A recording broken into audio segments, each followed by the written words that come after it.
નમસ્કાર મિત્રો. ચોમાસાની રાહ જોયેલા તમામ ખેડૂતો માટે આ એક ખૂબ જ મહત્વપૂર્ણ વિડીયો થવાનો છે. અત્યારે સમગ્ર ગુજરાતમાં ગરમી અને બફારો છે. આકાશ તરફ મીંડ માંડીને બેઠેલા ખેડૂતો અને સામાન્ય જનતા એક જ સવાલ પૂછી રહી છે કે ગુજરાતમાં અસલી ચોમાસું ક્યારે બેસશે.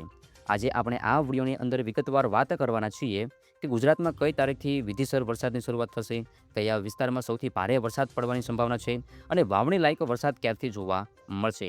જે ખેડૂત મિત્રો નવા આવ્યા હોય તો ખાસ કરીને આપણી આ ચેનલને સબસ્ક્રાઇબ કરી નાખજો, કેમ કે આપણી આ ચેનલ પર આવા જ અવનવા ખેતીને લગતા અને હવામાનના આગાહીના વિડીયો મૂકવામાં આવતા હોય છે. સૌપ્રથમ વાત કરીએ અત્યારની એટલે કે વર્તમાન સ્થિતિની.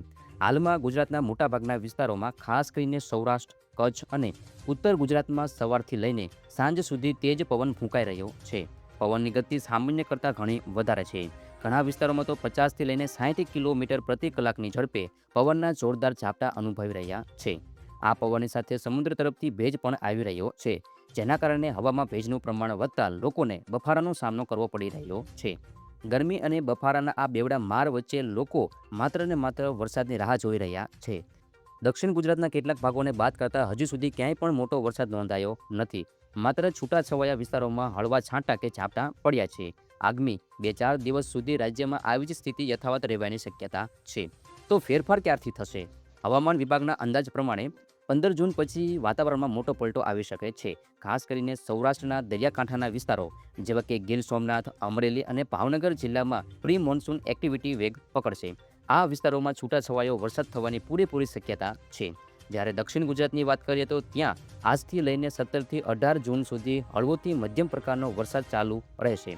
જોકે આ વરસાદ આખા રાજ્યમાં કે તમામ વિસ્તારોમાં એકસાથે નહીં પડે, તે માત્ર અમુક ચોક્કસ પેટર્ન્સ એટલે કે સીમિત વિસ્તારો પૂરતો જ મર્યાદિત રહેશે.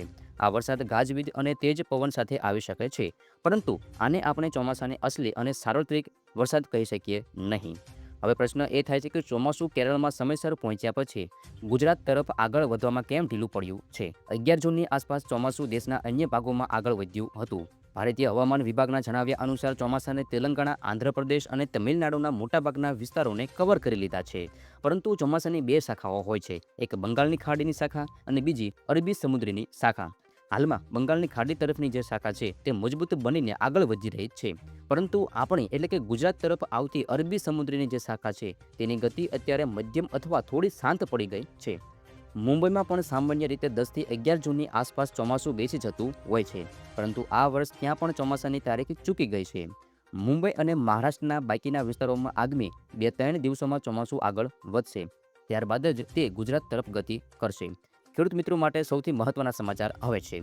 સામાન્ય રીતે ગુજરાતમાં જૂન મહિનામાં મધ્યમમાં ચોમાસું બેસી જતું હોય છે, પરંતુ આ વર્ષ 20 જૂન સુધી ગુજરાતમાં વિધિસર રીતે ભારે ચોમાસું બેસે તેવી શક્યતા નહીવત છે. ચોમાસાની એક પેટર્ન હોય છે, તે ક્યારેક ખૂબ જ ઝડપીથી આગળ વધે છે, તો ક્યારેક તે થોડા દિવસ માટે સ્થિર થઈ જાય છે. આ ચોમાસાની સામાન્ય પ્રક્રિયા છે, તેથી ચિંતા કરવાની જરૂર નથી. જો આપણે ભૂતકાળના વર્ષના આંકડા જોઈએ તો ગુજરાતના મોટાભાગના વિસ્તારોમાં વાવણી લાયક સારો વરસાદ 20થી લઈ 22 જૂન પછી જ થતો હોય છે. આ વર્ષ પણ એવું જ અનુમાન છે. 23 જૂનની આસપાસથી દક્ષિણ ગુજરાત અને સૌરાષ્ટ્રના દક્ષિણ ભાગો એટલે કે દરિયાકાંઠાના વિસ્તારોમાં વરસાદી ગતિવિધિઓ ખૂબ જ સારી રીતે વધશે. 24 અને 25 જૂન દરમિયાન આ વરસાદ આગળ વધીને મધ્ય ગુજરાત અને સૌરાષ્ટ્રના અન્ય આંતરિક ભાગોને પણ આવરી લેશે. હવામાન વિભાગના લાંબા ગાળાના મોડેલ મુજબ 18થી 25 જૂન દરમિયાન વરસાદ ધીમે ધીમે વધશે, પરંતુ અસલી ધમાકેદાર વરસાદની શરૂઆત 25 જૂનથી 2 જુલાઈના અઠવાડિયા દરમિયાન થશે. આ 8 દિવસોનો સમયગાળો સમગ્ર ગુજરાત માટે ખૂબ જ મહત્વપૂર્ણ સાબિત થશે. આ સમય દરમિયાન સૌરાષ્ટ્ર, દક્ષિણ ગુજરાત, મધ્ય ગુજરાત અને પૂર્વ ગુજરાતના વિસ્તારોમાં પુષ્કળ અને સાર્વત્રિક વરસાદ થવાની શક્યતાનું મોડલ દર્શાવી રહ્યા છે. ઘણા વિસ્તારોમાં ભારેથી અતિભારે વરસાદ પડી શકે છે, જેનાથી નદી નાળા છલકાઈ જશે અને ડેમોમાં નવા નીર આવશે.